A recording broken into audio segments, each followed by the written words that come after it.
Former Tottenham and PSG manager Mauricio Pochettino is to become the new manager of Chelsea Football Club from the beginning of next season on an alleged 3-year contract. Now, the overall view from fans will be split from the get-go.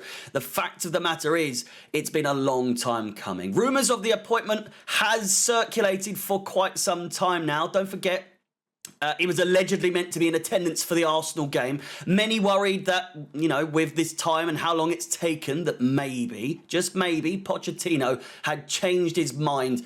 But now we know Pochettino has accepted all conditions of a long-term deal. It will be signed and completed soon after negotiation, with talks having been very advanced since April. Mauricio Pochettino will sign a contract in the next few days, but he will start this new Chelsea chapter in June, with Lampard still remaining as caretaker coach. Pochettino will bring in his people for coaching staff. He will discuss transfer strategies with the club immediately. It's reported that Mauricio Pochettino will also collaborate with Chelsea sporting directors and Frank Lampard before the end of the season. Now, fans, of course, with this season especially, will have doubts as to whether it's going to be a successful appointment or not. For now, at least, the Bowley circus continues until we see a dramatic change on the pitch. With this allegedly being another long-term, the word that has been, or the words that have been thrown around left, right and centre since Bowley has joined. But again, with this allegedly being another long-term project, it raises the question once again regarding backing. Potter, as many will argue, was backed way longer than he should have been. And that took its toll on our season, both with numbers and performances and everything in between. But that alone shows that the board will give Pochettino time, and fingers crossed, it can't be any worse than what we've had to put up with this season. It just can't be. It can't be. It's physically impossible, surely.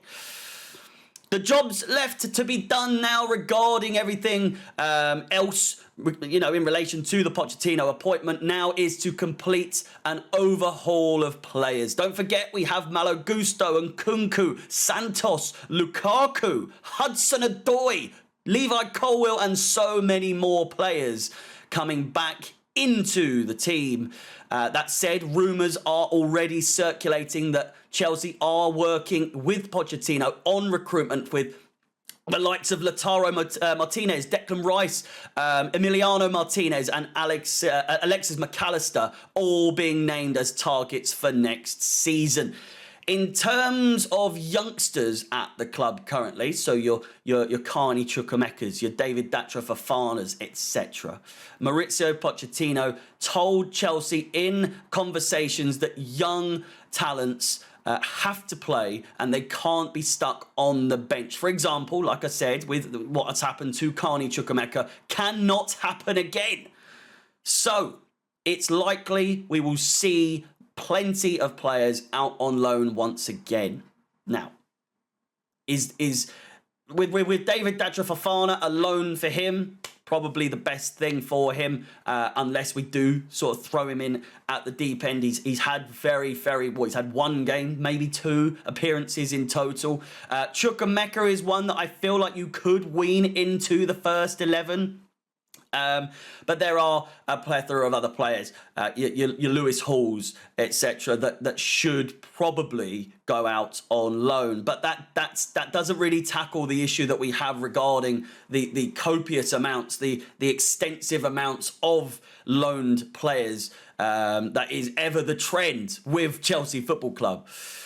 In terms of communication between Bowley, Egbali and Pochettino and his staff, the Chelsea owners are said to welcome being challenged by Pochettino and his staff. Again, a lot of people are probably thinking, well, why wasn't that the case for Thomas Tuchel? The issue with Thomas Tuchel apparently was that they perceived has a brooding He was brooding on issues, seemingly resenting questions, yet not challenging the owners openly. So I'm assuming it was more of a case of, it gives off the impression that Tuchel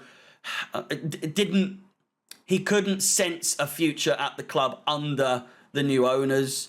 And so it was kind of like a toxic relationship where one person in the relationship's kind of thinking, well, it's probably done, so what's the point? That's the thing. It's what's the point of me giving any opinions and giving my opinions on anything if it's never going to be taken seriously. But to them, it seemed like it was rather toxic, and that it was going to be more of an issue than a gift, shall we say.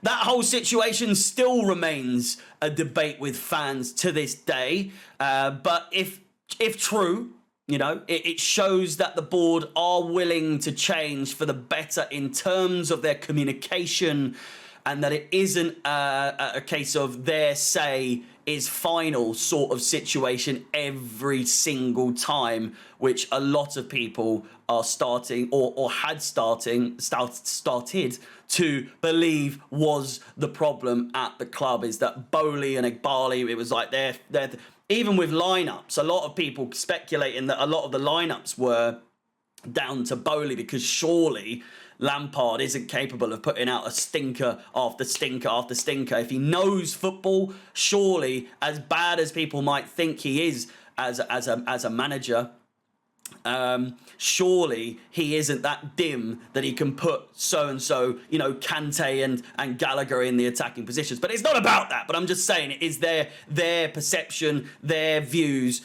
have obviously played a massive part on Chelsea since they arrived. Their